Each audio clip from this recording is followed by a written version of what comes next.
Buenos días.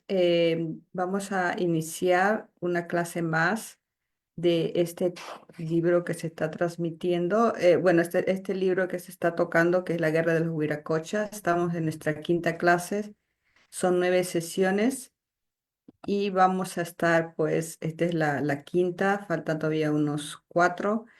Estamos tocando el libro de la Guerra de los Huiracochas y el programa es 40 minutos más o menos de exposición, 20 de preguntas.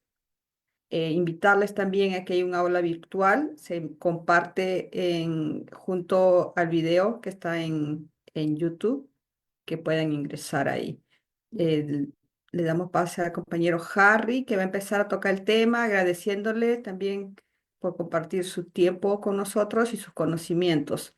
Adelante, compañero Harry.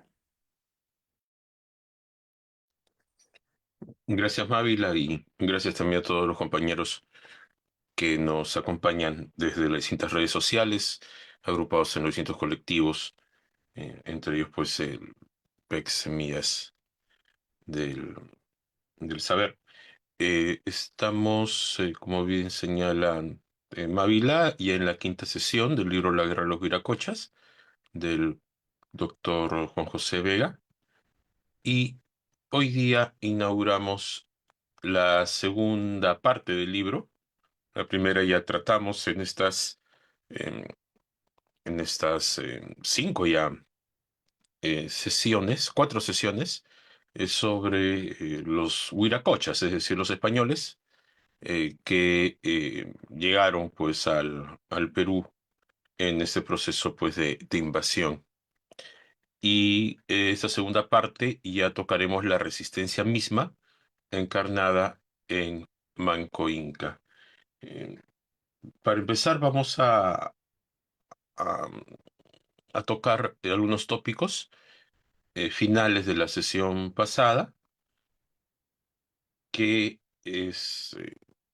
está más enfocado en pues las consecuencias de la muerte de el Apoquiskis, ¿no? Este general, llamémosle así, en términos occidentales, general cusqueño, quien fue el eje de la resistencia incaica hasta pues su muerte, dicho se pasó a traición por sus propios, no paisanos, pero al menos coterráneos en ese Tahuantinsuyo, ¿no? Cerrando un ciclo de la conquista del Tahuantinsuyo, simbolizó la tragedia del Incario, ya que fue víctima de un hombre de su propia raza y nación. A partir de entonces, los viracochas reinaron con total omnipotencia durante un largo periodo de tiempo, aceptados incluso en los valles del norte y en parte del actual Quito. Las grandes fiestas que se hicieron en esta aparente retorno, ¿no? En, eh, en la figura de Manco Inca, las festividades cusqueñas que celebran el restablecimiento del trono de la legítima dinastía de los Hanan. Recordemos que también eh, Huáscar era de la dinastía de los Hanan Cusco, ¿no? Mientras que Atahualpa o Atahualpa era de los Jurincuscos, ¿no? Del Alto Cusco y del Bajo Cusco, una división ancestral, ¿no? Que inclusive trascendía el tema de las panacas, ¿no? También habían panacas del Hanan Cusco y panacas del Jurin Cusco. Estas festividades, pues, convirtieron en una muestra de poder, ¿no? Pero como ya veremos posteriormente, todo esto fue una ilusión, ¿no? También en Pachacamac, después del asesinato de Poquiski, se llevó a cabo una conferencia entre Francisco Pizarro y Pedro Alvarado. Recuerdo que Pedro Alvarado, el adelantado Pedro Alvarado, había llegado con refuerzos, ¿no? En los cuales se pagaron los 100.000 pesos de oro ofrecidos por Almagro. Entre ellos mismos ya había negociación siempre con el dinero por delante, ¿no? Almagro y Alvarado, al venir de Quito a Pachacamac, fundaron Trujillo, se detuvieron en San Miguel de Piura antes de llegar. La eliminación de Pedro Alvarado como rival causó, pues, como señalé anteriormente, satisfacción entre los almagristas y pizarristas, y se celebraron grandes fiestas también. En ese entonces, uno de los lugares más sagrados y más importantes desde todo punto de vista en el ya fenecido incanato, el oráculo de Pachacamac, ¿no? O la ciudad sagrada de Pachacamac. Además, inclusive se jugaron juegos de azar y se hicieron apuestas de las grandes sumas de oro saqueado, ¿no?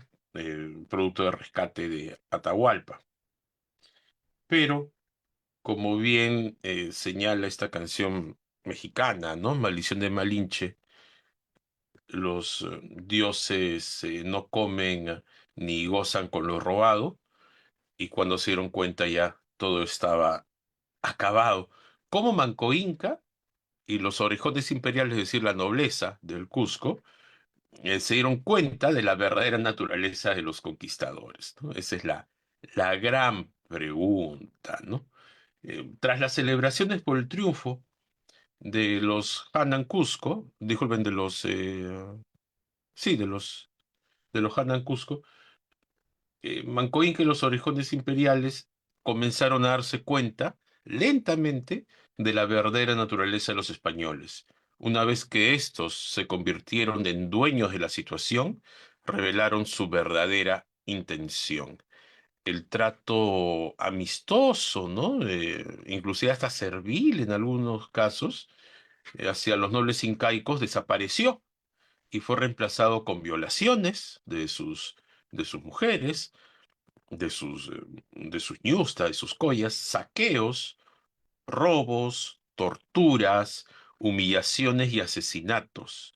Los Hanan Cusco, que en un principio tenían dudas sobre cómo actuar frente a la situación, finalmente se dieron cuenta que los viracochas no eran quienes decían ser.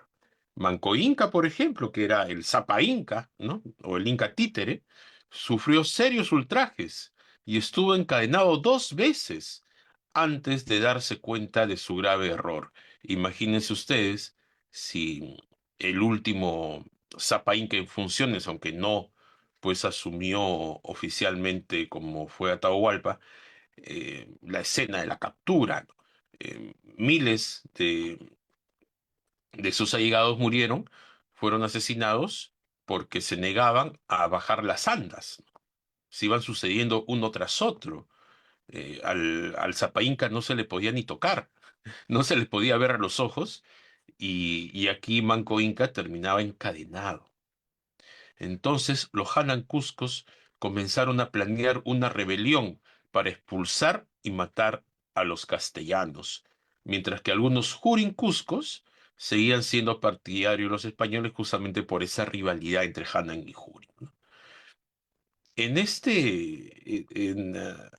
este periodo se abre pues la hegemonía de los españoles, pero también con rivalidades al interno, como después sabemos hubo hasta 2 guerras civiles entre ellos, ¿no?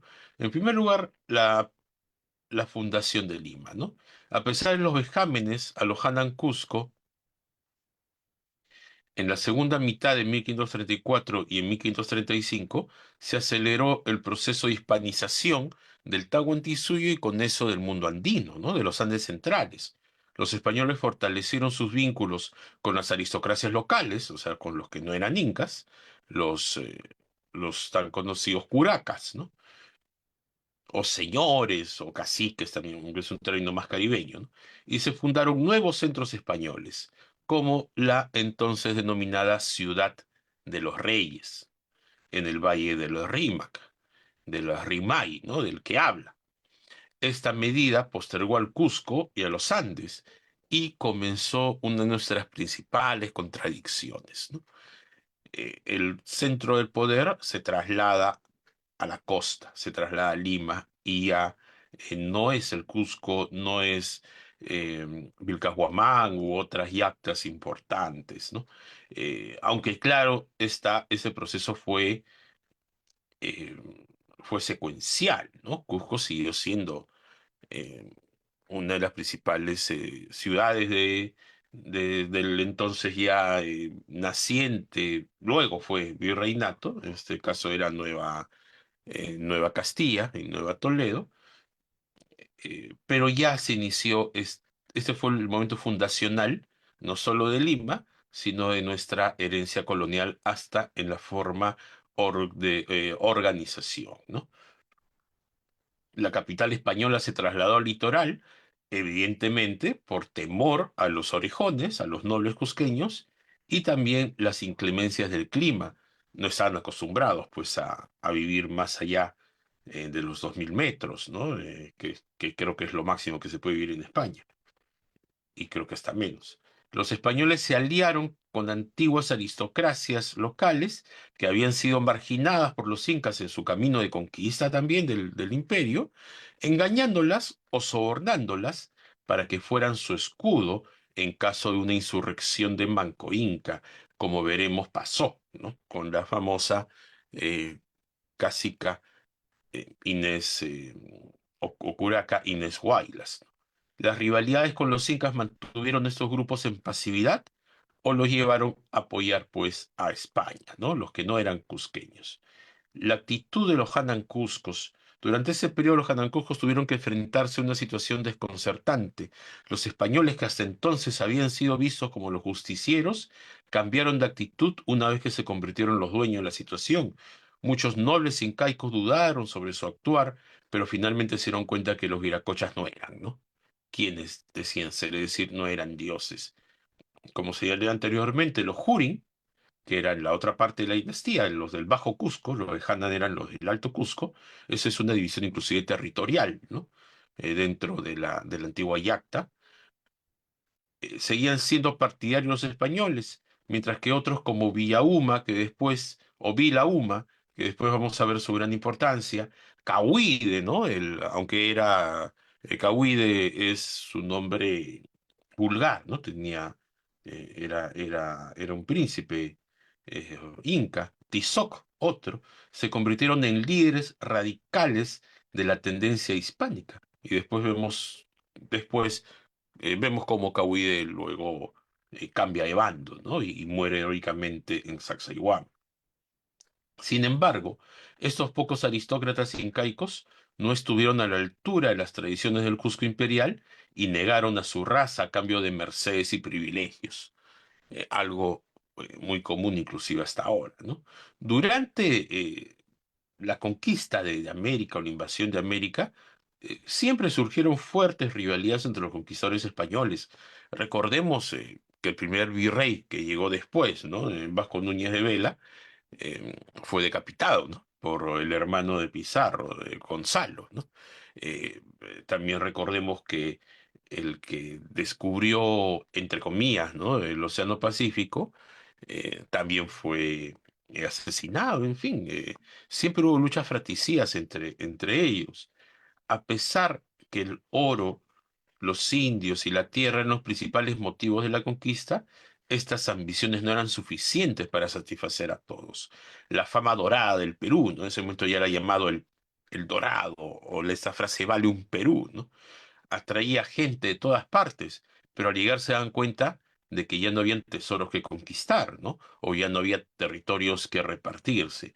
Eso llevó a que los españoles pidieran privilegios, ya que aquellos que habían recibido poco en la primera hora de la conquista demandaran nuevos repartos, especialmente los obrajes, ¿no?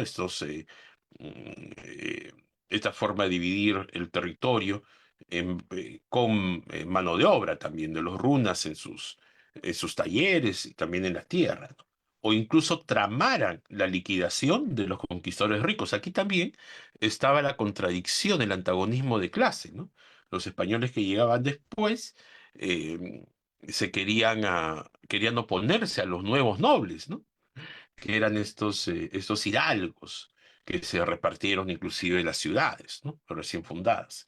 Esta situación generó una crisis entre los mismos cristianos, lo que se agravó aún más con la servidumbre, ¿no? de los runas y la desintegración de la economía incaica, porque eh, una de las principales causas también, inclusive en nuestro subdesarrollo en la actualidad, y del genocidio que hubo, ¿no? El descenso total de la población, el 90% de la población murió, fue porque la economía incaica, el aparato productivo, la forma de establecer relaciones de producción, fue también desintegrada, ¿no? Para implementar una política extractivista de sobreexplotación. En ese contexto de pocas tierras, recordemos que Diego de Almagro, ¿no? El tuerto, que dicho sea paso, perdió el ojo en una de estas luchas allá, recordemos, en las islas del actual Ecuador, en la isla de la Puna, ¿no? Que hasta ahora vive en condiciones de extrema pobreza, ¿no? La isla de Puna, dicho sea de paso. No han sido resueltas también esas contradicciones. Almagro llegó tarde al repartimiento de rescate del Incatahualpa y se quedó también sin tierras, ¿no? Pizarro también en este reparto, bueno, es un tema que los historiadores siguen ahí estudiando, le dio las tierras al sur del Cusco, ¿no?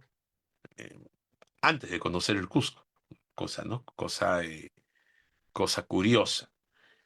En medio de esa tensión entre los conquistadores del Perú, se destacaba la gran rivalidad entre Francisco Pizarro y Diego de Almagro. Para solucionar momentáneamente esta lucha por el control del Cusco, que era la ciudad más importante, ¿no? Ambos acordaron que Almagro se encargaría de conquistar el extremo sur de Tahuantinsuyo, por eso se va a Chile, ¿no? Al actual Chile, al Chile, al frío, conocido como Chile. A pesar de las excelentes versiones sobre la opulencia de esas tierras, que sí eran ricas, pero en el lado del altiplano, ¿no? En el lado de lo que sería eh, el actual Bolivia, la actual Argentina, no por la ruta que siguieron los españoles. La expedición fue un desastre total, ¿no? Se perdieron caudales, hombres, esclavos, siervos, y las páginas más trágicas de esa expedición están relacionadas, obviamente, con el sufrimiento de los siervos, ¿no? Del- de la población, pues, originaria. Además, la expedición fue un fracaso en términos de conquista, ya que, además, Manco Inca había tomado el control del Cusco durante la ausencia de Almagro, ¿no? Por la ausencia de los españoles en sí. Y ahí cambia la historia en ese momento. Cosa también curiosa porque los recientes descubrimientos arqueológicos hablan de yactas en territorio chileno, incluso en Santiago de Chile, ¿no? En la actual capital de la República de Chile. Pero sí, como eran fronteras de reciente expansión, no estaba, pues, obviamente, la riqueza, el oro, ¿no? Que buscaban los españoles, aparte de la rebelión, pues, de la nación. Ah, Ahora nosotros la conocemos como los Gualmapu, ¿no? En esa época los llamaban los mapuches, los araucanos, que siempre se mantuvieron pues indómitos, eh, inclusive desde épocas precoloniales. Así que entramos a una nueva fase de conquista y resistencia por diferentes motivos, ¿no? La corona española, es cierto, dio algunas leyes protectoras, ¿no? Para obviamente los intereses de la corona, no para los intereses en sí del pueblo, ¿no? Eran leyes que favorecían a las poblaciones locales, pero para que pueda mantener su sistema colonial, ¿no? Durante la época de la conquista de América o la invasión de América, existía pues una España, la del Renacimiento, ¿no?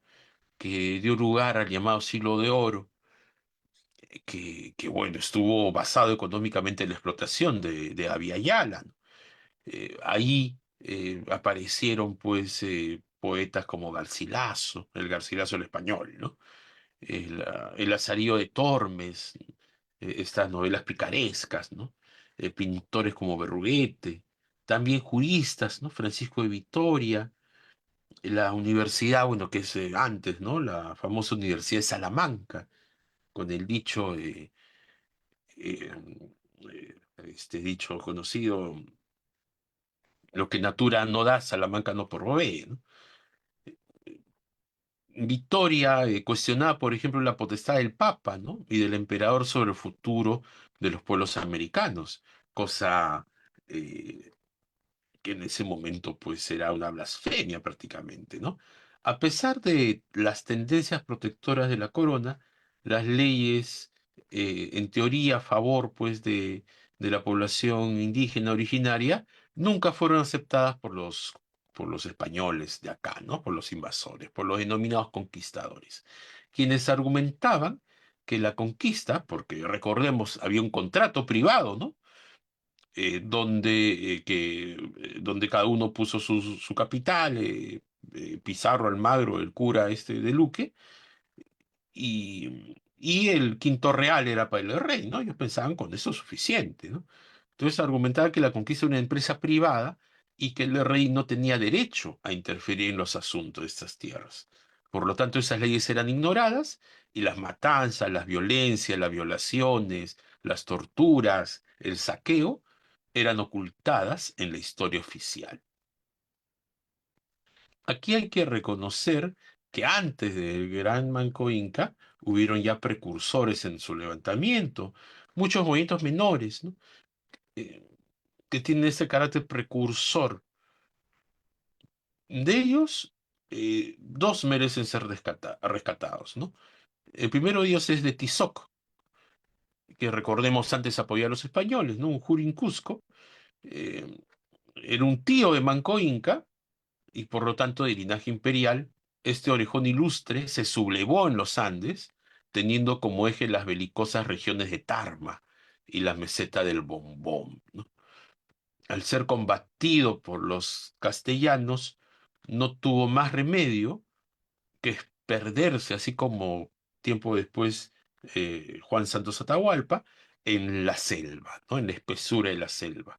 Pero antes de hacerlo, avisó a su sobrino Manco que lo más presto que pudiese procurase de salirse de los castellanos y juntase gente y les hiciera la guerra, que él regresaría, ¿no?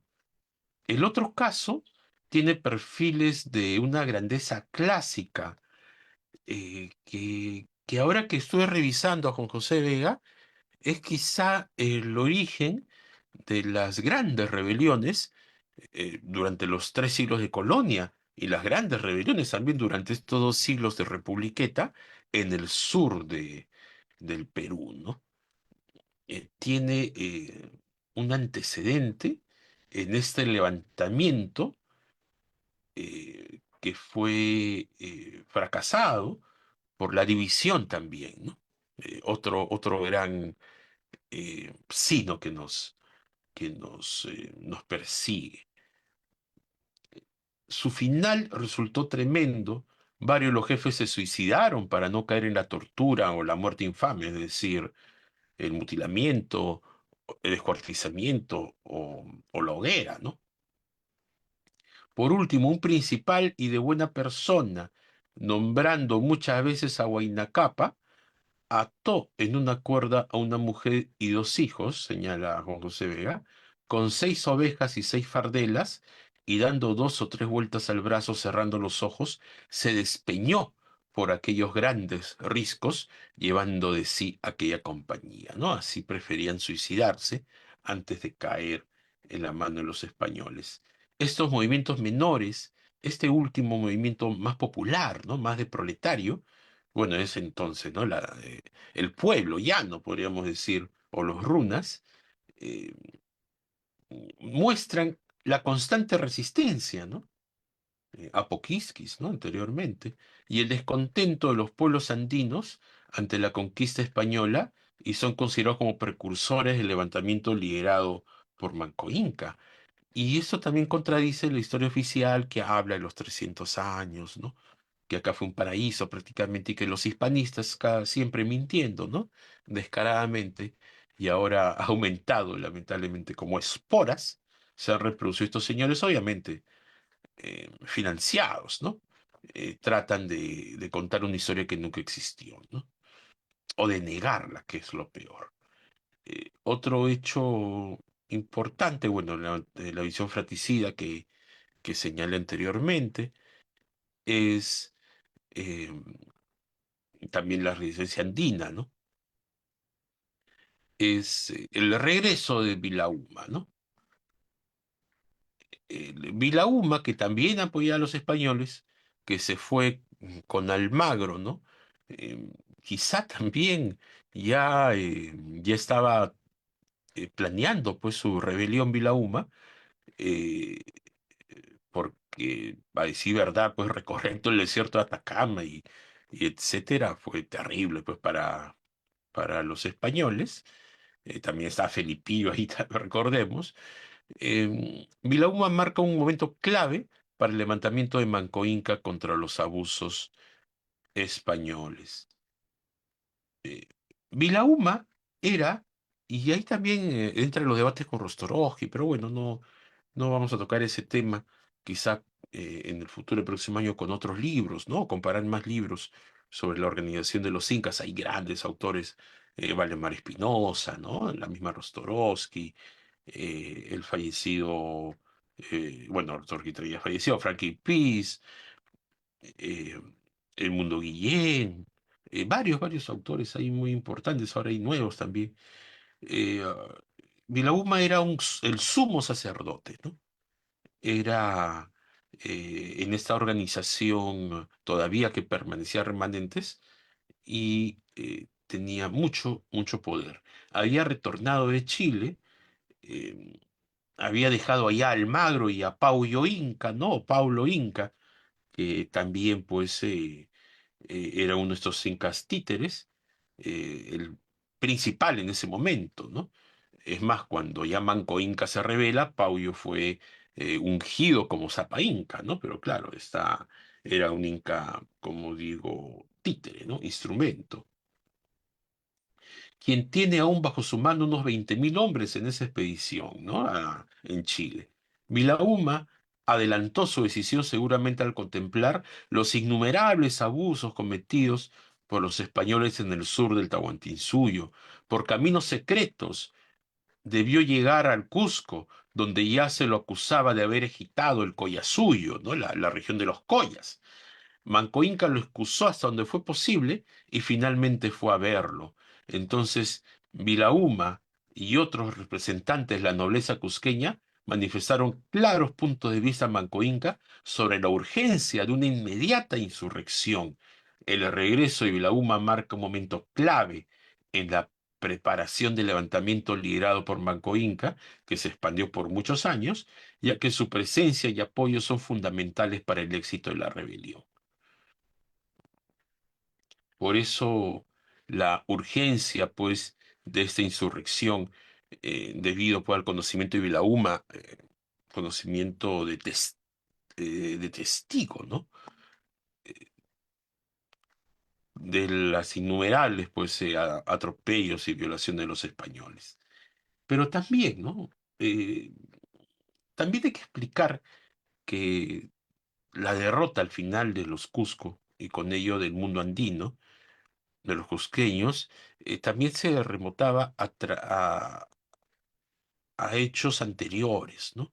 Las propias contradicciones de la sociedad que se había formado. Y esta principal contradicción vino de la élite, ¿no? Nunca vino del pueblo. La rivalidad dinástica entre los Hanan Cusco, los Jurin Cusco, no se había apagado aún, ¿no? Esa guerra civil que hubo entre Huáscar y Atahualpa todavía habían heridas. Fue así como produce una decisión trágica para nuestra historia. En el momento decisivo de ir a la rebelión, porque otra cosa hubiera sido si Hanan y Jurin se unían, ahí sí no había forma de que los españoles ganen, no acompañaron a Manco Inca en su heroica empresa, ¿no? Por particulares pasiones u odios que entre ellos hubiese. Ese fue por más que se haya hecho la rebelión de Manco Inca, fue al final el inicio de su derrota, ¿no? Ya nacía derrotada porque comenzamos para variar divididos, ¿no? Paskac, Huaypa Rosu, Cayo Tupac, sobrinos todos de Huayna Cápac, Rimachi, ¿no?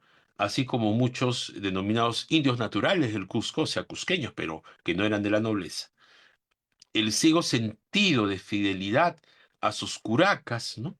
Que también es un remanente que permanece, ¿no?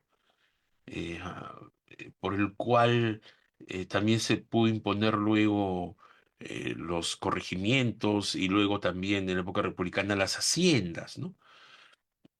eh, Hizo que gruesos sectores del sur del Tahuantinsuyo combatieran también por España, a causa de la actitud adoptada por algunos dirigentes Hurin, ¿no? Esta decisión trágica entre los Hanan y los Hurin debilitó, pues, la fuerza del levantamiento de Manco Inca, que aún así estuvo a punto, pues, de tomar el Cusco y tomar Lima a un paso, y puso en evidencia las antiguas rivalidades y divisiones que existían en la sociedad incaica o en la sociedad andina.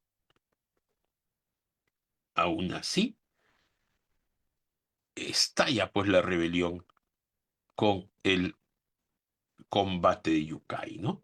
Enterado de esta revuelta, de esta rebelión, Hernando Pizarro, uno de los hermanos pues, de Francisco Pizarro, despachó de inmediato un pelotón de caballería para traer al Inca antes que acopiase más gente. Sin embargo, Manco Inca se defendió con grandísimo ánimo y osadía, embistiendo a los españoles y haciéndolos retroceder con todo y caballos, ¿no? Incluso logró hacer huir a los indios que venían con ellos. No contento con eso, los siguió hasta el Cusco. En el combate de Yucay marca el inicio oficial de la rebelión de Manco Inca y demuestra su valentía y determinación en la lucha contra los españoles. Pero aquí viene el gran error de Manco Inca, ¿no? Que es el segundo hecho por el cual pues fue derrotado, claro, años después. El primero ya vimos que los Jurin principalmente se retiran a última hora, lo traicionan, y aquí también, ¿no? El- Desde el inicio de esta reconquista fue su política draconiana contra todo población o etnia local aliada a los españoles, ¿no? Decretó la pena de muerte inmediata para cualquier, textualmente, amigo indio, amigo de cristianos, que cayera en manos del ejército cusqueño. Esta actitud le enajenó eventuales socorros que habrían llegado hacia él, procedentes del campo español. Además, numerosos altos curacas de provincia mantuvieron su adhesión a los cristianos debido a la actitud adoptada por Manco Inca. Este gran error del Inca muestra su falta de comprensión de la compleja sociedad incaica y debilita su posición en la lucha contra los españoles. También a recordar que aquí Manco Inca era un adolescente, ¿no? No estaba destinado a ser Zapa Inca, ni mucho menos. Era el cuarto, el quinto en una denominada línea de sucesión, porque sabemos que para elegir a Zapa Inca no era pues estos conceptos occidentales, ¿no? Entonces no estaba preparado pues para ser Inca, eh, y eso también le jugó en contra, ¿no? Recordemos también que sus principales consejeros, amautas, etcétera, muchos murieron, inclusive asesinados eh, junto a las panacas de Huáscar. Los de Atahualpa también murieron la, en la captura, ¿no? En Cajamarca. Estaba pues también bastante diezmado. Esta política de tierra rasa, como digo, le jugó bastante en contra, porque muchos ya se estaban dando cuenta que los viracochas no eran viracochas y tranquilamente hubieran podido dejar, ¿no? A, a los españoles, los curacas, que eran los que manejaban las poblaciones, ¿no? Pero también comprender a Manco Inca porque su propia gente, en este caso los Jurin Cusco, le dieron la espalda en el momento más importante, ¿no? Muchas contradicciones que al final es importante entender para justamente enfrentarnos al presente con eh, conocimiento real de nuestra historia, ¿no? Durante la conquista del Perú o la invasión del Perú, los españoles contaron desde el día uno también, recordemos, ¿no? Felipillo, por ejemplo, con la ayuda de diversos grupos indígenas que se aliaron con ellos para luchar contra los incas, ¿no? Los cañaris, este pueblo aguerrido, eh, originario de la selva ecuatoriana, actual Ecuador, se convirtió en el mejor escudo de los castellanos. También estaban los chachapoyas, recordemos eh, esta gran nación, la nación Chillao, la confederación, ¿no? Chillao, ahora más conocido como Chachapoyas, Cuela, ¿no? Y otros grandes sitios ahora arqueológicos que fueron diezmados y trasladados como mil vacunas, ¿no? En cada punto del imperio. A Lima, por ejemplo, llegaron, ¿no? A lo que es el actual Maranga, eh, muy conocidos por su valor en batalla, y los que llegaron desde Centroamérica, ¿no? Los Nicaraguas y los Guatemalas, para servir a los españoles. Además, estos aliados españoles también contaron con la ayuda de los esclavos negros, que jugaron un papel decisivo en la guerra contra la insurrección de Manco Inca. Todos estos grupos se unieron a los siervos yanaconas, que recordemos, ¿no? Que en ese momento eran pasajeramente fueron engañados con su libertad para luchar contra Manco Inca y sus seguidores. Aunque no hemos mencionado en el texto inicial, Pauyo Inca o Paulo Inca fue uno de los aliados más importantes de los españoles durante la invasión, la conquista del Perú. Era un hijo de Huayna Cápac, se unió a Diego de Almagro en las campañas de Chile y luchó también buscando, ¿no? Prestigio en nombre de los españoles. Más tarde, ¿no? Ambicionando, porque ese era su objetivo, la corona incaica, se enfrentó a su hermano Manco Inca y se convirtió en uno de los principales líderes en la guerra de Reconquista, ¿no? Luego como si se cambió en mano. Su anticipación fue tan decisiva que algunos llegaron a decir que era el pilar de este reino y sin él los españoles no habrían sobrevivido a la insurrección cusqueña. Eso también es cierto, ¿no? Así que Pauyo Inca pasó a la historia pues como el traidor, por eso ya casi ni se le estudia. Y entramos pues a la lucha por Sacsayhuaman, que era un sitio sagrado, que por sus características ciclópeas, los españoles pensaban que era una fortaleza militar, ¿no? Eh, Estos hechos son los primordiales en este momento de la historia. Durante, pues, la insurrección de Manco Inca, uno de los primeros objetivos de los cusqueños fue Sacsayhuaman, que había sido entregada a los cañaris por los españoles. Después de 2 días de combate, los cusqueños lograron vencer a los cañaris y tomar el control de la denominada fortaleza, lo que les dio. Recordemos que Sacsayhuamán es en las partes altas, ¿no? Los que hemos ido a Cusco sabemos, ¿no? Está en las partes altas del Cusco, como cercando el Cusco, ¿no? Les dio una importante ventaja estratégica en la zona, aunque no se mencionan detalles sobre la batalla. Se sabe que fue muy sangrienta debido a la gran rivalidad existente entre cañaris e incas. Esta y cusqueños. Esta victoria fue un gran impulso para los cusqueños y les permitió avanzar en su ataque al Cusco. Y también se desata una feroz carnicería entre españoles y cusqueños, en la que ambos bandos se enfrentaron con una ferocidad sin igual.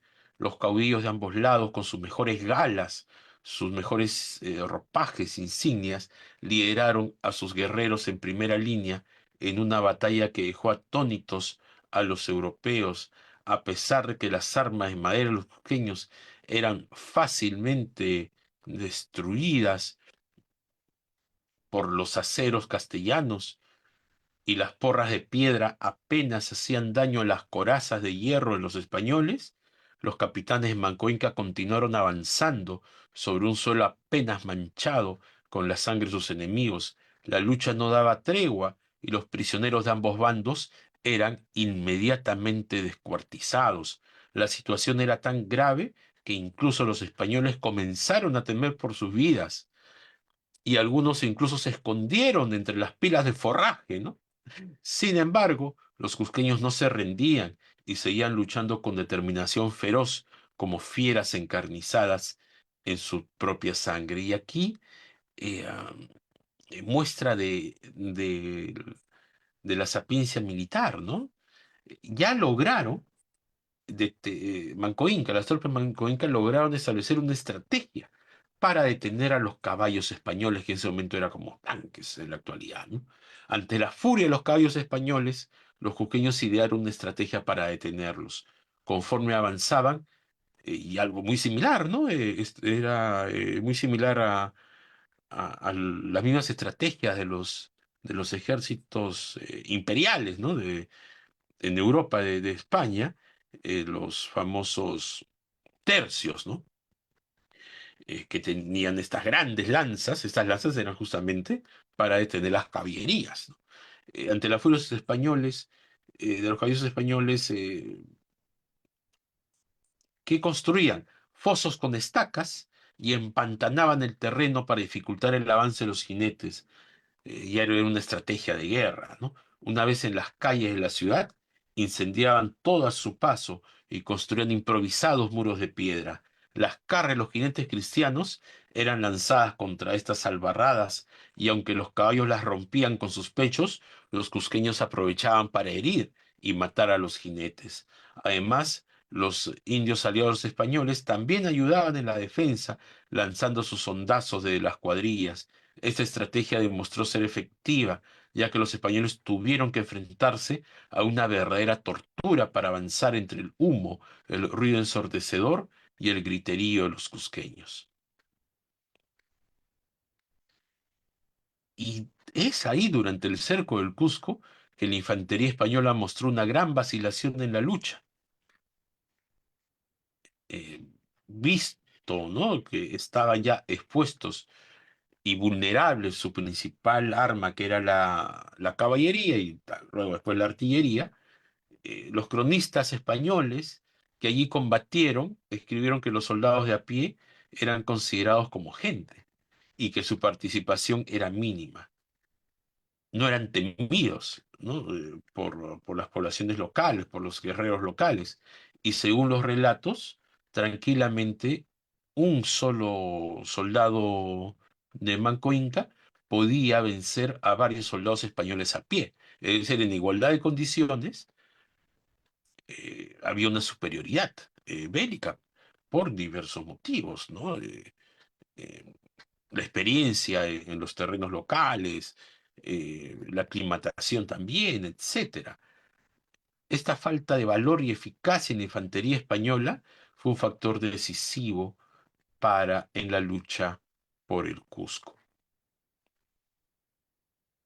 Y en ese momento aparece lo que los españoles hablan como un milagro, ¿no? Pero diría más que milagro, es producto de sus alianzas que hemos señalado antes, ¿no? En esta difícil situación en el cerco del Cusco, eh, Fernando Pizarro, ¿no? El hermano mayor y si la memoria me falla, el verdadero Pizarro, todo lo demás fueron reconocidos por él, ¿no? Eran hermanos naturales.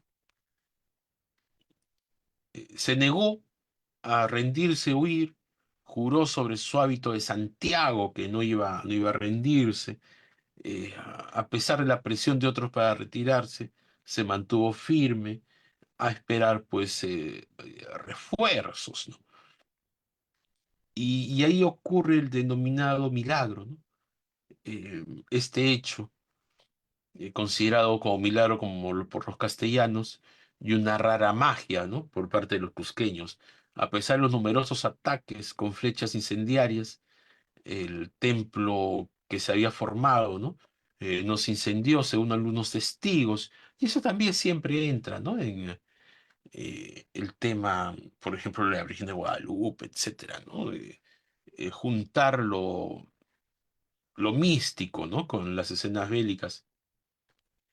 El Santiago Matamoros, ¿no?, que aquí ya la pasó a ser el Santiago Mata Indios. Según los testigos, la Virgen María y el Santiago, justamente, ¿no?, descendieron al templo, y esto desalentó a los atacantes y entusiasmó a los defensores. Este hecho también contribuyó, pues, a ganar a muchos locales a la nueva fe. Que dicho sea de paso, en el mundo andino también había algo similar, ¿no? Se habla que los amarus, que eran estos seres mitológicos híbridos, ¿no? Porque no eran solamente serpientes, ¿no? Que podían tener hasta kilómetros de longitud, acompañaban a los ejércitos y el último Amaru visto acompañó a Atahualpa, ¿no? Entonces siempre ha estado ahí lo mítico, ¿no? Para tratar de sustentar algunos hechos militares. Pero lo que no fue milagro fue la importancia de los aliados a los españoles, ¿no? Los Cañaris, los mismos Yanaconas, los Jurin Cusco, ¿no? Que se quedaron con los españoles, que traicionaron a Manco Inca en el último momento, como ya señalé, los curacas locales, ¿no? Temerosos también a que Manco Inca pues los ajusticie. Eh, Eso fue decisivo para los españoles, más que los denominados milagros, ¿no? Miles de guerreros apoyaron a los españoles en la lucha y su aporte fue fundamental para la defensa de Ciudad. Uno de los líderes más importantes fue un antiguo orejón y hermano de Huayna Cápac, Pazcac. Su apoyo y el de otros príncipes de sangre real, siempre la aristocracia traicionando, fueron clave para la victoria de los castellanos. Ante la urgencia, pues, de recuperar Sacsayhuaman, uno de los hermanos menores de Pizarro, Juan Pizarro, solicitó personalmente dirigir el ataque, a pesar que por su culpa los cusqueños habían tomado la fortaleza. Juan Pizarro lideró un grupo de 50 jinetes y una peonada de indios auxiliares en un ataque sorpresivo. A pesar de la resistencia de los defensores, lograron subir a la fortaleza, atacar las murallas. Aunque el primer asalto fracasó, los castellanos se prepararon para un segundo y fatal para ellos ataque nocturno, y librándose oficialmente la batalla de Sacsayhuaman, ¿no? En esta segunda acometida, y ya oficialmente la batalla de Sacsayhuaman, fue una de las más sangrientas y feroces de la invasión o conquista española en América, ¿no? Los españoles, liderados por Juan Pizarro, se enfrentaron a los aliados los cusqueños en una lucha cuerpo a cuerpo en la que cayeron muertos y heridos de ambos bandos. A pesar de la valentía demostrada, Juan Pizarro muere, ¿no? Muere si la memoria me falla, de un porrazo, ¿no? No usó cascos. Eh, Esta muerte provocó pánico en los atacantes y la retirada de las tropas. Sin embargo, su hermano Hernando Pizarro tomó el mando para continuar pues esta batalla que al final, como sabemos, terminó pues en derrota, ¿no? De las tropas de Manco Inca. Y una vez más, durante la batalla por la fortaleza Sacsayhuaman, los españoles contaron con la ayuda pues, de los Cañari y los Chachapoyas. Sin embargo, también sufrieron bajas y heridas en la lucha, ya que se encontraban en igualdad de armas frente a los cusqueños. A pesar de ello, su apoyo fue crucial, ¿no? Así que la posterior caída de Sacsayhuaman fue un acontecimiento crucial en la conquista del Cusco por parte de los españoles. Tras varios intentos fallidos, finalmente lograron tomar la fortaleza, ¿no? Marcando el abandono de los barrios los cusqueños, ocupaban en la capital imperial, y fue un duro golpe para la resistencia incaica, aunque ya sabemos, el golpe fue desde antes, ¿no? Y aquí viene el, el gran papel que hasta ahora, ¿no? se reconoce en los textos de historia, el gran papel de Cahuide, quien fue un orejón, un líder inca, que lideró la defensa de la fortaleza Sacsayhuaman durante esta conquista del Cusco. Su valentía y habilidad en la batalla fueron comparadas como la de los antiguos guerreros romanos. A pesar, pues, de su feroz resistencia, finalmente fue vencido y, como sabemos, se arrojó al vacío para evitar ser capturado por los españoles. su figura en la actualidad y creo que debería de ser más valorada. Es venerada en la cultura peruana como símbolo de heroísmo y de resistencia ante la conquista española. Tal es así que, que Juan José Vega y otros autores rescatan eh, su, su nombre original como pues orejón, ¿no? O parte de la nobleza de, de los incas, de los Hanan. Era, su verdadero nombre era Titu Cusihualpa, ¿no? El gran Cahuide. También en otros relatos, testimonios también era llamado Cuya o Cuyash, pero quedó el título de Cahuide, que pues viene del quechua Cahuiri y que significa vigía, ¿no? Era el vigía ahí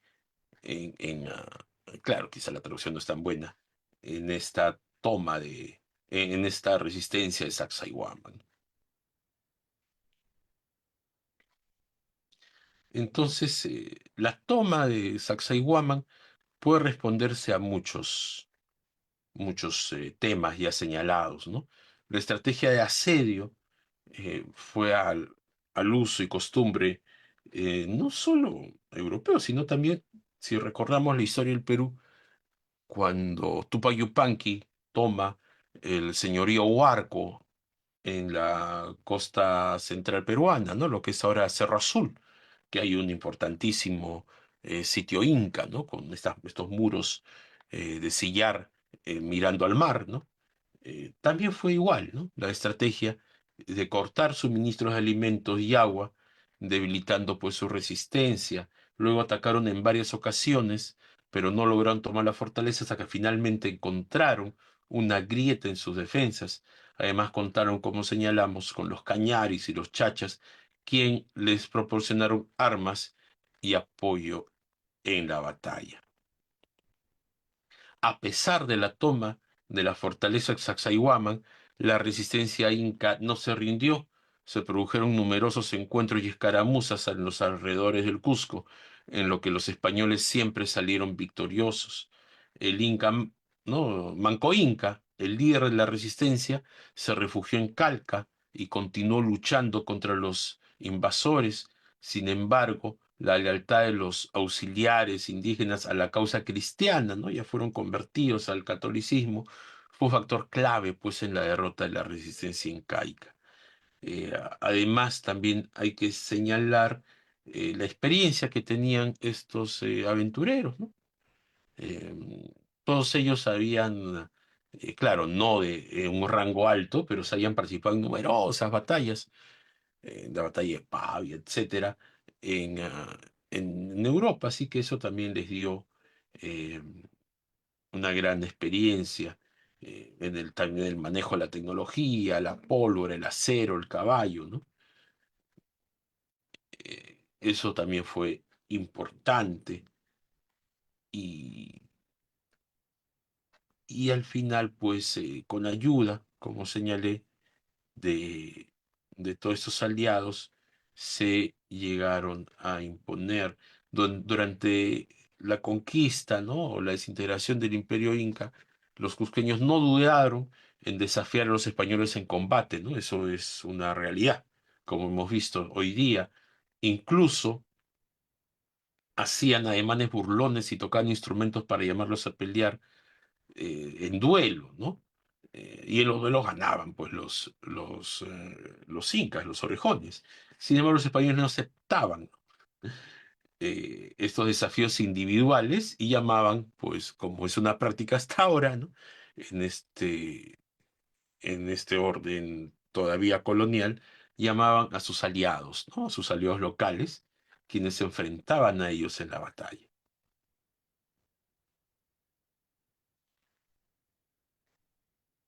Y aquí, como parte final, ¿no? Eh, la confrontación en el Cusco, ¿no?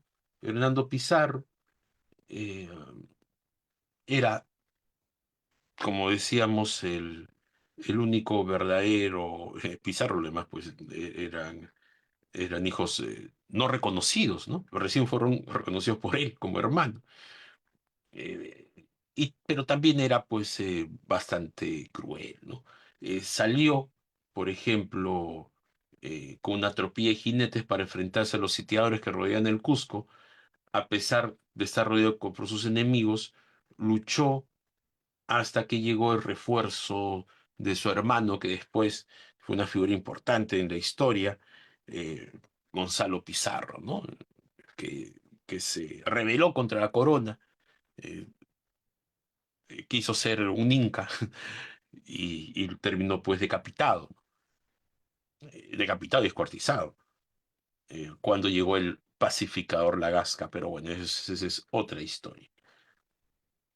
El otro tema también importante es eh, la presión que había en el Chinchaysuyo. Recordemos el Collasuyo, que había, por miedo a las rebeliones, ¿no? De los runas o del pueblo, pero los líderes collasuyos habían también apoyado a los españoles, ¿no?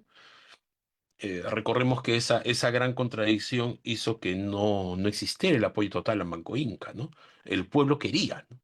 Pero por esta lealtad, llamémosla así, yo la llamo una condición feudal, ¿no? A sus señores, estos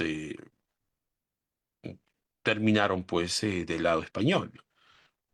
Y por el otro lado tenemos el Chinchaysuyo, que era quizá la región más, diríamos, eh, por sus notes comerciales, más cercana a las ideas occidentales, ¿no? El señor de Chincha, por ejemplo, el que muere, dicho sea de paso, en la toma, en la toma de Cajamarca, en la captura de Atahualpa, era pues el hombre más rico, podríamos decir, del imperio. Durante la conquista o invasión del imperio inca, los sitiadores empezaron a presionar fuertemente por el lado de Chinchaysuyo. Para hacer frente a esta amenaza, Hernando y Gonzalo Pizarro salieron a la batalla con sus tropas y sus aliados, enfrentando a los contingentes cusqueños, y se lancearon gran cantidad de soldados incaicos. El otro tema también funesto es la barbarie, ¿no? La matanza de las mujeres. En un intento por desmoralizar a los sitiadores, Hernando Pizarro ordenó a sus soldados que no dejaran a ninguna mujer con vida en los alcances. Otro hecho de la historia que nos ocultan siempre, ¿no? Esta medida bárbara tuvo resultados, ya que las mujeres que quedaban tenían miedo de servir a sus maridos. Sin embargo, esta represión no fue suficiente para detener la perseverancia de los cusqueños en su intento de cercar la ciudad. Otro hecho importante es Ollantaytambo, ¿no? La otra yacta ya en el Valle Sagrado. Fue escenario eh, una de las numerosas victorias alcanzadas por los incas, ¿no? Una derrota para los españoles. Durante la insurrección iniciada por Manco Inca en 1536 y que se expandió hasta, si no me falla, 1541, 42, cuando fue asesinado por los almagristas, a los cuales él había dado pues cobijo. En ese lugar, Manco Inca, el rebelde, ¿no? El Zapa Inca rebelde, derrotó a Hernando Pizarro y su ejército, obligándolos a huir y perdiendo gran parte de sus efectivos. Esta victoria demostró la habilidad y la valentía de los incas en la guerra y que ya estaban aprendiendo a derrotarlos, ¿no? Con toda su caballería, con toda su artillería. Bueno, hasta aquí pues es la sesión de hoy día en la que hemos tratado ya la resistencia de Manco Inca, ¿no? Inaugurando la segunda parte del libro de Juan José Vega.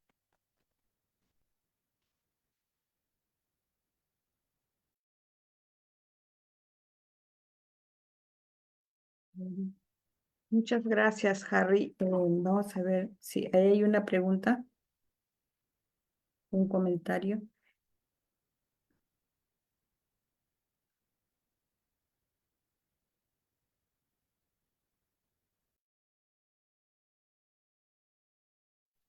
Si pueden elaborar sus preguntas, creo que hay un comentario para leer, Harry, y si pueden los demás elaborar las preguntas.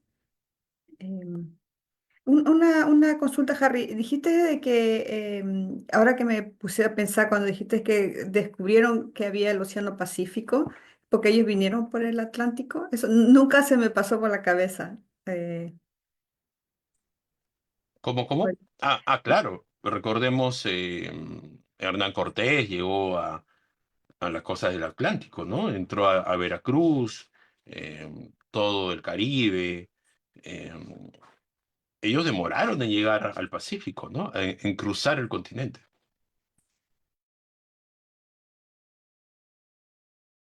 Por eso le llamaron la Mar del Sur.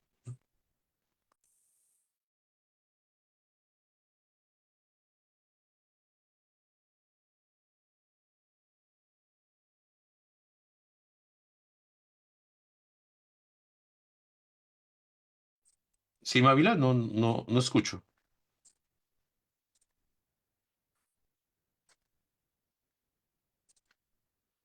Creo que se ha colgado. Compañero Harry, creo que le pasó algo a la línea de Mávila, pero hay algunas preguntas, me parece, en el chat, de A repente ver, para ir respondiendo mientras Mávila regresa. dice Copial, eso es real, la residencia del Cusco era feroz, pero los piojosos sifilíticos eran buenos estrategas de lucha antisubversiva y expertos en comprar conciencias, crear traidores y eso. Eh, bueno, es cierto, pero aquí más que una lucha antisubversiva era una resistencia, ¿no? De los pueblos, en este caso de los cuscos, ¿no? Y lo otro, eh, aprovecharon también las contradicciones, pues, que existía, porque no solo era un antagonismo entre, como bien decía Valdemar Espinosa, entre los orejones, la nobleza cusqueña, que dicho sea de paso creo que falta mucho por estudiarlos, pese a que de lo que más se estudió en la historia precolonial es a los incas, pero los cusqueños habían hecho un imperio que está a la altura de los romanos, ¿no? Es decir, tenía una organización militar, administrativa, ¿no? Que, que lograron, pues, mantener, claro, por un lapso de tiempo no tan grande, eh, a 12 millones después de habitantes, ¿no? Bajo control. Y al entrar los españoles, pues se abrieron esas contradicciones, que como digo, no solo era entre los cuscos y los más de 53, si no me equivoco, de naciones, sino también entre ellos mismos, ¿no? Entre los Hanen y los Hurin. Porque definitivamente, si no hubiera habido esa división entre Hanan y Hurin, los españoles hubieran fracasado. eh, Totalmente, hubiera sido necesaria otra expedición, otros socios de la conquista, ¿no? Eh, Hubiera sido totalmente distinto. Eh, a ver, la parte que más me gustó, Manco Inca, un héroe nacional, ¿no? Cabe resaltar que los extremeños sifilíticos de Barbas de Barrabás eran buenos. Ah, no, pero eso es lo mismo. Y el envenenamiento también es cierto, ¿no? Hay el famoso código Michinelli que habla que Atahualpa fue envenenado, ¿no? Envenenado o intoxicado. Sería más la palabra porque Hernando de Soto le invita, ¿no? Si la memoria no me falla chicha. No estaba en sus cabales también Atahualpa cuando entra al Cusco dio a Cajamarca. Y, y a ver, lo otro también es lo mismo, ¿no? Manco Inca. Manco Inca también es producto del aprendizaje, ¿no? De nuestra historia. Él asumió el papel y durante muchos años fue el líder de la resistencia. Eh, pero también refleja las grandes contradicciones, ¿no? Como bien sabemos, Manco Inca no era pues el destinado a gobernar. Primero fue un títere, ¿no? Después se dio cuenta por las violaciones, el saqueo, el robo. Él mismo fue encadenado 2 veces, cosa que era un insulto pues a su investidura, ¿no? Algo muy similar a lo que pasó en México, ¿no? Con los mexicas. Recordemos que Cuauhtémoc también, ¿no? Se da cuenta de que de estos eran unos viles invasores, saqueadores, y, y se revela, ¿no? No sin antes pasar también momentos en que fue encadenado, fue maltratado, ¿no? Eh, eso también. Y bueno, los errores Manco Inca fueron producto también de su falta de experiencia y también de las contradicciones del pueblo, del mismo imperio. Pero de todas maneras, el Cahuide, Apoquiskis, ¿no? Tienen que ser rescatados de la memoria colectiva. Sí, parece que se ha colgado nuestra compañera, Sí, ¿no? se colgó Mávila. Pero a mí me parece tan interesante, ¿no? Cuando uno empieza a reflexionar, ¿no? Lo que pasó en aquellas épocas, ¿no? Las contradicciones, las divisiones, eh, los, la división social, ¿no? Que hace también diferencia, ¿no? En lo que sucedió. Y si comparamos a lo que pasa en este momento en nuestro país, ¿no? Hay tanta similitud, ¿no? Pero en diferentes épocas, ¿no? Y el proceso de aprendizaje continúa, ¿no? Y más aún con esto de que se nos ha negado la historia verdadera de Perú, ¿no? Se nos ha entregado historia súper básica, muy dramática de repente, novelista quizás, ¿no? Entonces, que nos cuenta una historia bien diferente a la que en realidad fue pasando, ¿no? Y no tenemos quizás nosotros o los estudiantes no tienen acceso a lo que estamos aprendiendo ahora con la ayuda tuya, ¿no? Entonces, eso es bien interesante, ¿no? Reflexionar, ¿no? Para los que estamos escuchando, viendo y aprendiendo, ¿no? Es tan importante que llegar a un número más grande de peruanos este tipo de historia para que sepan lo que fue, ¿no? Las contradicciones, así como también el esfuerzo, ¿no? De continuar por lograr la liberación de unos colonizadores y así sucesivamente. Pero sí es totalmente, debería ser más reconocido, ¿no? Lo que se hizo en esa época, ¿no? Tanto Manco Inca como otros, ¿no? Que aprendieron también en el camino, ¿no? Lo que realmente estaba sucediendo. Pero es interesante escuchar. Gracias. No sé si alguien más tiene alguna pregunta, algún Sí, comentario. sí, que se animen los compañeros. Mientras tanto, un poco de reflexión. Sí, un momento, por favor, porque ahí escucho que están hablando. Más allá de la cantidad, lo que se busca con estos cursos es que eh, esto se expanda, pero de una forma de racimo. Es decir, que los 16 que están aquí presentes, eh, o los 15, acá descontándome a mí, eh, puedan ellos mismos también reproducir estos textos, ¿no? Y así ir multiplicando. Y si pongamos, ¿no? Si los 15 acá se animan a hacer sus propios círculos de estudio o círculos de lectura y juntan a 15 cada uno, estaríamos hablando de ya una cantidad mucho mayor, ¿no? Y esa es la idea, ¿no? Y también entender, ¿no? Nuestra historia con toda la crudeza, ¿no? Eh, ah, igual, no basta, creo yo, como explicación, señalar que lo mismo pasó hace 500 años, ¿no?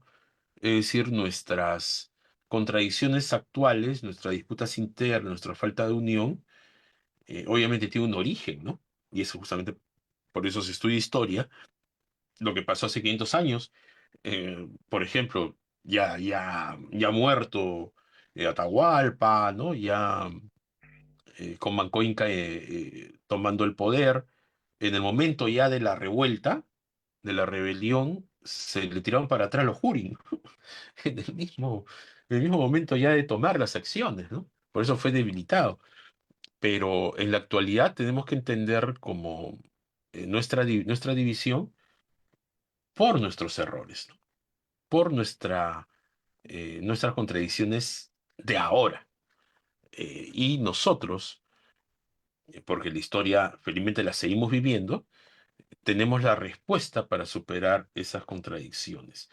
Y también, ¿no? Por ejemplo, aquí, con un poco de adelanto, eh, a lo que señalaba, ¿no? La matanza de mujeres, que eso no se dice. Dice acá, como se vea, fue entonces cuando, viendo a Hernando Pizarro la perseverancia que tenían en cercarle la ciudad, mandó a todos los españoles que en los alcances no dejasen mujer a vida, porque cobrando miedo, usando terrorismo, ¿no? Tanto que se llena la boca a estos descendientes o disque descendientes de españoles, que el terrorismo, ellos hicieron terror. No dejanse mujer a vida, porque cobrando miedo, las que quedasen no vendrían a servir a sus maridos. Claro, las mujeres salían de sus casas y iban a Sacsayhuamán a dejar pertrechos, era la población civil, ¿no? La bárbara medida del comando español no dejó de dar resultados, provocando desorganización de las líneas cusqueñas. Se llevaba ya más de 3 meses de encarnizada lucha. Estos hechos que hemos narrado ahora no fueron de un día para otro. El asedio de Sacsayhuamán duró 3 meses, imagínense. Como meses también duró la resistencia, ¿no? De nuestros hermanos del sur contra la actual DINA. Aquí otro también, ¿no? Eh, ah, las mutilaciones en masa, que eso vamos a señalarla. eh, no, bueno, qué raro se me haya pasado esto. Leo, ¿no? Despachado, Gonzalo Pizarro hacia el otro extremo del valle, se tropezó con un batallón chinchaysuyo, el cual le dio combate. Tras matar 100 de sus enemigos, ese capitán trajo unos 200 prisioneros. Guiados ya por una política de terror a la matanza de mujeres, los cristianos sumaron una nueva medida punitiva, el cercenamiento de la mano derecha de todos los prisioneros, algo que los hacendados, Rombambile, ¿no? Cusqueño, usaba, ¿no? Y muchos hacendados también en el Collao, etcétera, mutilaban a los runas. Las mutilaciones se efectuaron en la plaza principal. Luego se soltó a los cautivos para que pregonaran los castigos que esperaban a los rebeldes. Pero Hernando Pizarro sabe que no bastarán esas represiones, pues los cusqueños no se han arredrado ante nada. Decide por ello salir a buscar a Manco Inca en su propio cuartel general, la fortaleza de Ollantaytambo, ¿no? La yacta de Ollantaytambo, donde sufre una gran derrota Hernando Pizarro. Eso quería también señalar. Hay manos levantadas, si no me equivoco. Sí, tenemos una persona. Por favor, siga.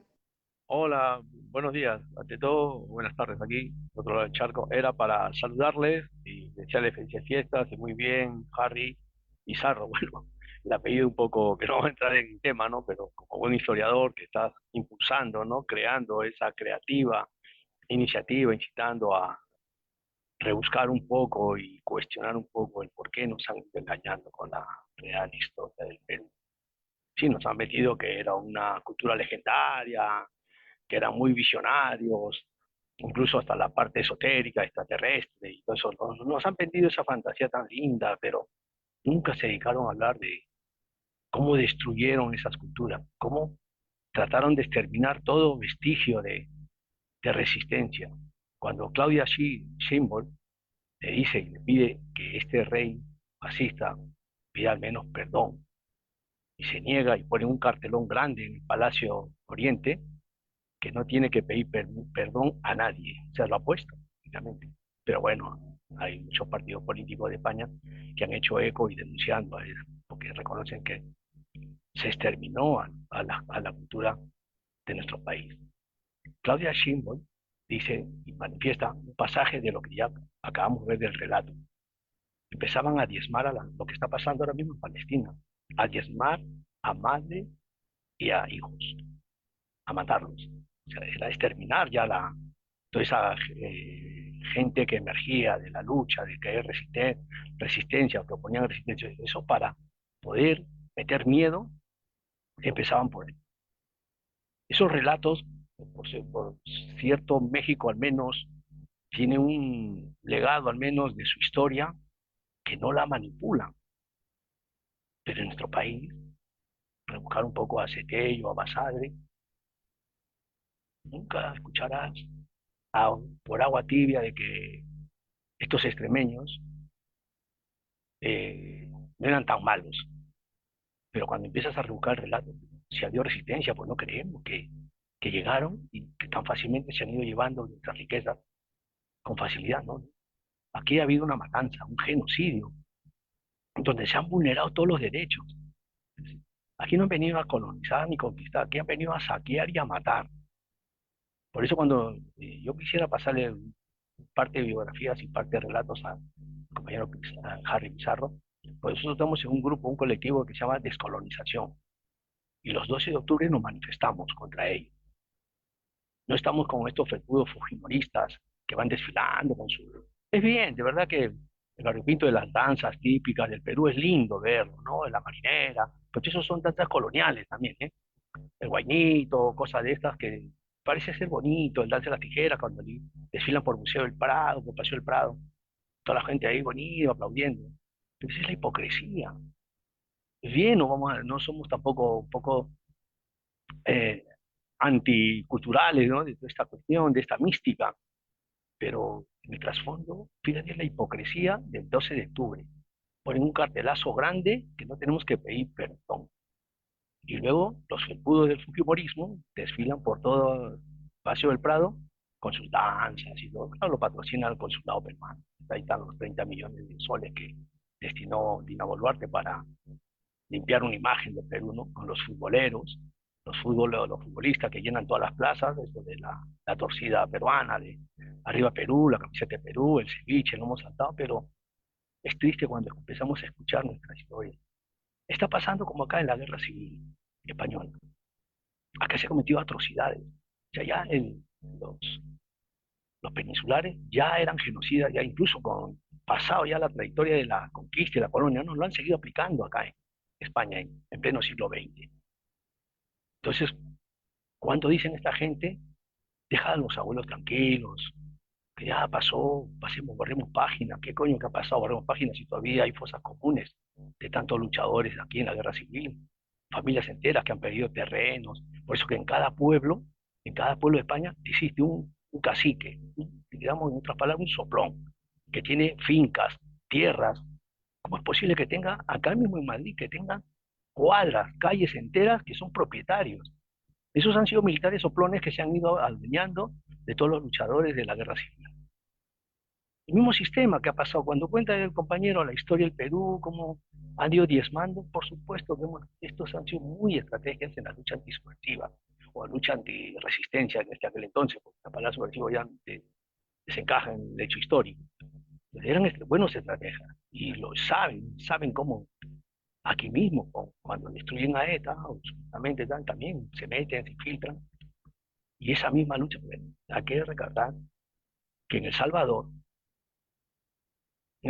fueron estrategias militares españoles a la lucha contra subversiva del Farabundo Martí. En el Perú también hay esos agregados militares, o sea que nos gobiernan todavía esa forma de destruir cualquier atisbo de movimiento de lucha, criterio.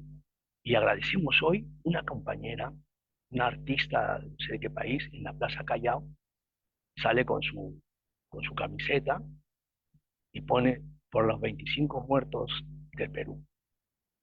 Y eso es un oxígeno a la lucha del pueblo peruano, para que vean que del otro lado del charco llevamos los gritos del silencio, ese dolor, esas penas de nuestros compatriotas allá en el otro lado del charco. Nos gustaría que esta lectura que da el compañero Harry lo siga manteniendo y que salga a la luz, porque esa es la parte de la historia que no llega. como en otros, como en México, como en parte en Colombia, la educación de la historia de sus países.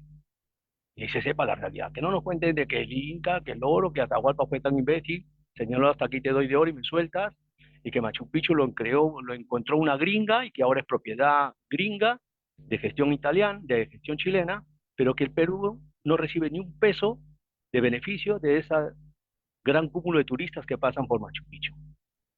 Nuestra realidad es triste y estas cuestiones de estas clases nos ayudan a educar a tener un poco de lo que se llama identidad nacional, como los mexicanos. Los mexicanos son muy patriotas, muy suyos, porque saben el dolor, cómo le han diezmado los estados que han perdido por su vecino ladrón.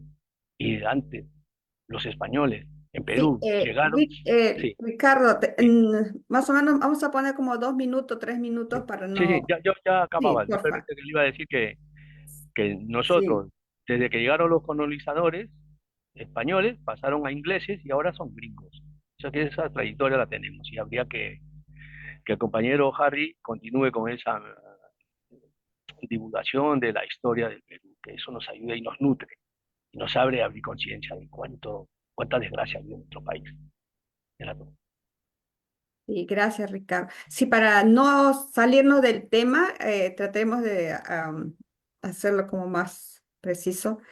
Mi computadora se colgó. Gracias, Ricardo. Bueno, tuve que reiniciar el Zoom. Si alguien tiene preguntas, tratemos de estar en el tema para poder, así cada lección pues se queda, ¿no? Bien entendida, ¿no? Y así, si nos alejamos otros temas, se pierde un poco la clase. Entonces, si quiere alguien, Harry, ¿quisieras adicionar algo de lo que dijo Ricardo? Así, bueno, que hablando del apellido, originalmente, ya que por cosas que no viene al caso, es Martínez. Eh, Era un apellido y luego pasó a ser Pizarro, ¿no? Un tema ahí de abuelos.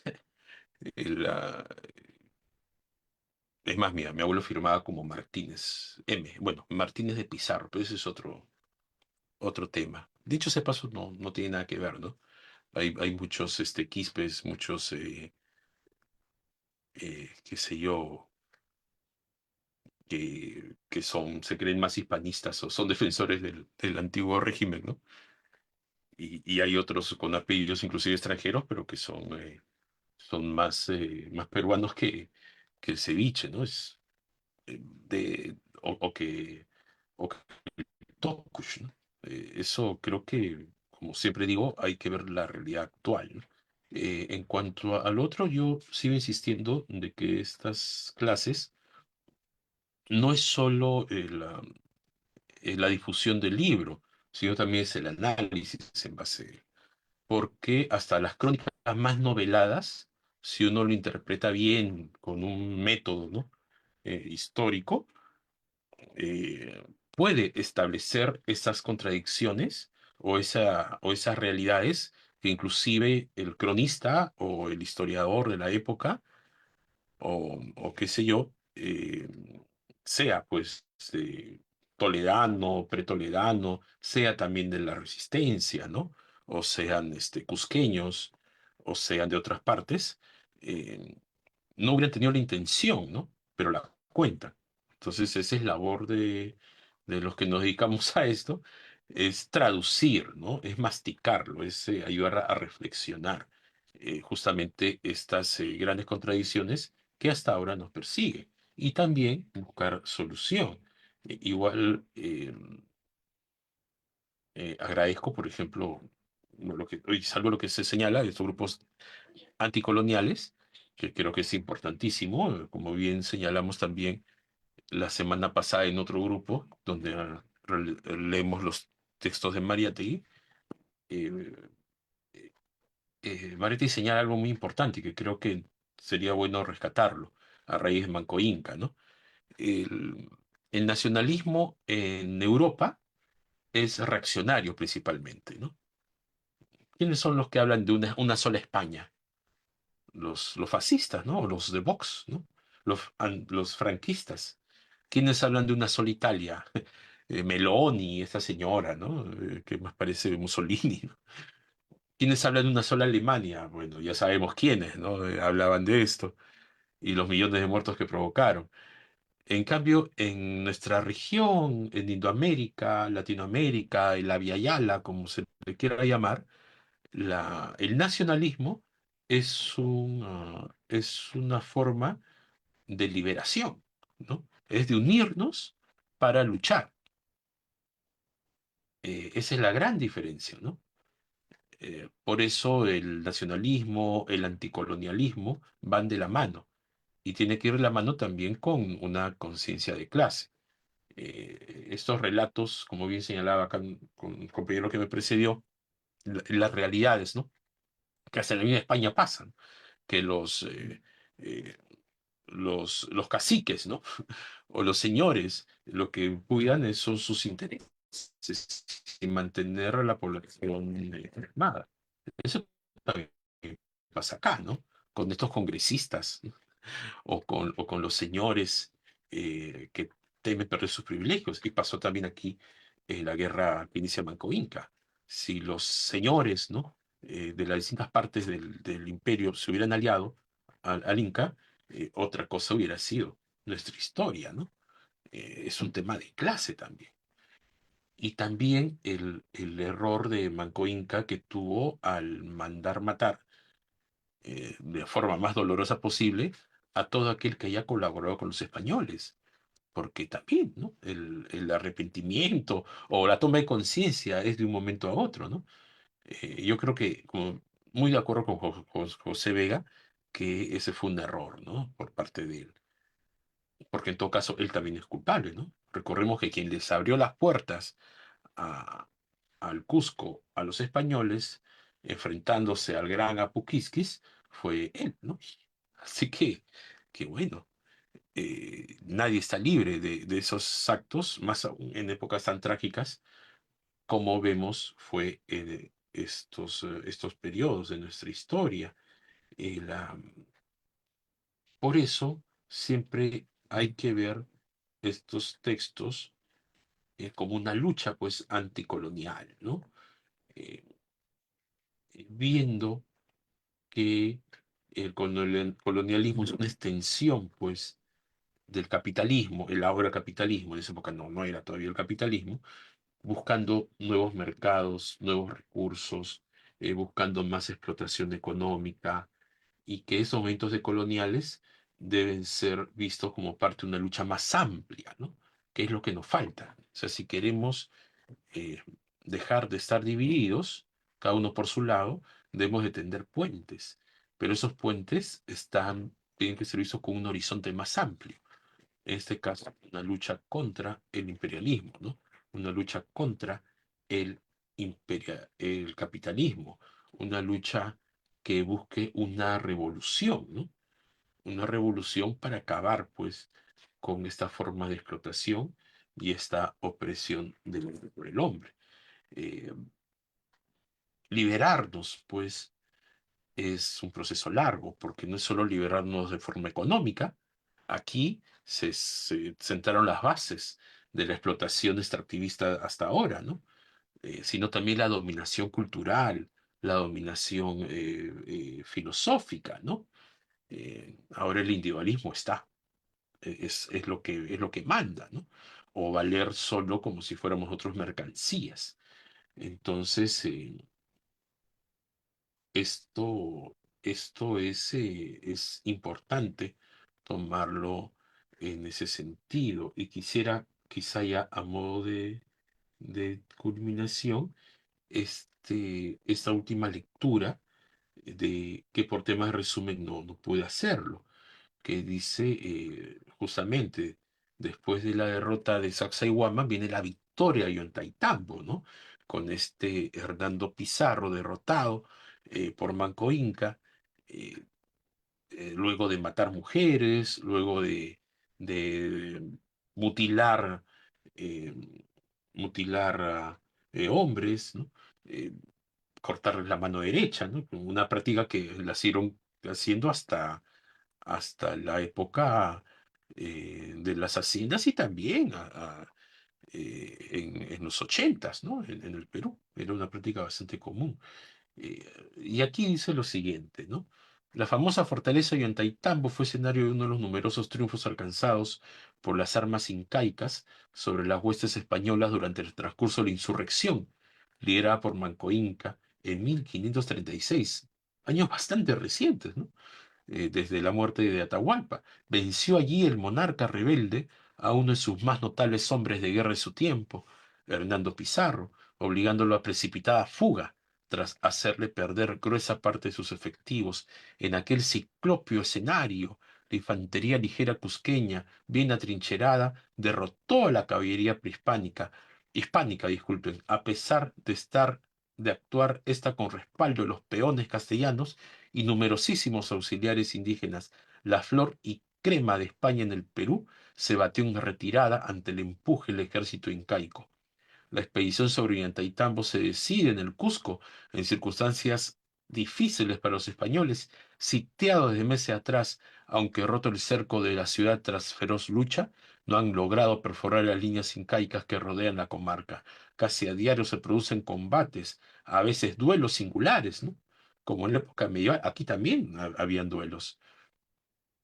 Como en el centro de operaciones donde Manco Inca se encontraba en Ollantaytambo, acuerdan los castellanos capturar la plaza y coger al jefe de la insurrección. Parten ahí 60 jinetes de los mejores, 30 peones seguidos de varios miles de indios, aliados de guerra, aliados que una relación española eleva a 30.000. Una vanguardia indo-española de infantería es vencida en un combate, porque como tenían en poco a la gente de a pie, cerraron con ellos con tanta presteza que como eran pocos fueron desbaratados. Ya cerca de Ollantaytambo, Pizarro decidió efectuar un movimiento de flanqueo y para ello despachó un capitán. Con el grueso de las fuerzas él siguió hasta la fortaleza. Desde un arribo recibe una lluvia de flechas y piedras, impidiéndole avanzar. Un batallón cusqueño que había permanecido oculto aparece y se ve entre dos fuegos. Retroceden sus hombres y Hernando Pizarro, para animarlos, se pone la cabeza y carga contra las legiones, pero fracasa y vuelve grupas. Perecen numerosos auxiliares indígenas de los castellanos y muchos de ellos salen heridos. Finalmente, para colmar la desdicha española, se empieza a oír fuego de arcabucería en las murallas y las fortalezas. Es decir, Manco Inca ya había aprendido el uso del arcabuz. Eh, ya también, como vamos a ver después, había aprendido el uso de la caballería, ¿no? Sobrevino entonces la carga final de Manco Inca sobre los atacantes. La lucha se realizó en la plaza de la fortaleza en medio de la gran matanza, destacando por su ferocidad los indios selváticos que Rey Cusqueño había incorporado a sus huestes. Justamente ahora estuve revisando unos textos. eh, por eso Manco Inca se va a la selva, ¿no? Eso no se sabe mucho. La selva, al menos próxima al Cusco, era territorio matriz, inclusive, por eso era el anti suyo del imperio, ¿no? Y aquí viene lo interesante, ¿no? A poco se supo que el capitán, y eran principalmente los shipibos con higos, etcétera, etcétera, ¿no? A poco se supo que el capitán encargado de los Machigengas, ¿no? Del movimiento de flanqueo ha sido vencido por los cusqueños, y mientras tanto se observa que el comando incaico empieza a sacar el río de su cauce. Hernando Pizarro sabe que la noche puede serle fatal, es decir, era una guerra total, que muestra una gran estrategia de Manco Inca, ¿no? Modificando hasta el cauce de los ríos para acercar a los españoles. Y acá dice textualmente, ¿no? Los cronistas, hubo mucha matanza de indios, así de los que eran nuestros amigos como de los del Inca. Había entre los del Inca muchos caribes, no eran los, ¿no? Pero para los españoles así los llamaban, ¿no? A los indios de la selva, que no saben qué cosa es huir, porque están muriendo si todavía pelean con las flechas. Esta cosa notable de ver salir algunos ferozmente con espadas castellanas, ¿no? Rodelas y morriones, y tal indio hubo que, armado de esta manera, se atrevió a embestir con su caballo. Ya tenía caballería Manco Inca, estimando en mucho la suerte de la lanza por ganar nombre de valiente. Varios esclavos negros perecieron también en esos choques, quizá algunos atravesados con la lanza de Manco Inca, quien a caballo y armado a la española recurría las líneas cusqueñas. Manco Inca ya era un jinete. aprendió rápidamente, ¿no? A los indios les había crecido la soberbia, pero para Pizarro no había más remedio que sostenerse aguardando en calma la hora de la retirada. Con las primeras sombras se inició el repliegue y muchos españoles convirtieron en precipitada fuga, con riesgo para el conjunto de la expedición. El camino fue estorbado por cactus y púas que los cusqueños tenían puestos para dificultar el paso de los caballos. Es decir, ahora que está de moda la película esta de Napoleón, Manco Inca se adelantó 300 años a Napoleón. Llegados al río, recrudeció sorpresivamente el ataque de las huestes de Manco Inca. Los peninsulares sacrificaron allí a los indios aliados, que terminaron masacrados en las manos de los cusqueños, muriendo aparte de golpes y tajos, quemados con antorchas o ahogados en las aguas heladas de Yucay, en su afán de huida. Los castellanos ni trataron de socorrerlos, empeñados en salvar sus vidas. La fuga castellana terminó en Maras, ahora conocido, ¿no? Por la sal de Maras, de donde pasaron al Cusco. Los indios, según soldado que allí peleó, quedaron tan victoriosos que les pareció todo el mundo ser poco para ellos. En cuanto Hernando Pizarro tuvo en tanto poder salir de allí sin perderse, como haber en otra parte victoria contra 100.000 hombres, porque en semejantes casos, donde caballos no pueden pelear, es la gente del mundo más ejecutiva. Titu Cusi Yupanqui dice que esa manada a los cusqueños, que esa mañana a los cusqueños les dio muy gran risa, diciendo que habían huido de miedo los españoles, ¿no? Ese fue el inicio de la resistencia de Manco Inca que hoy día hemos tocado. Muchas gracias, Mavila, por el espacio.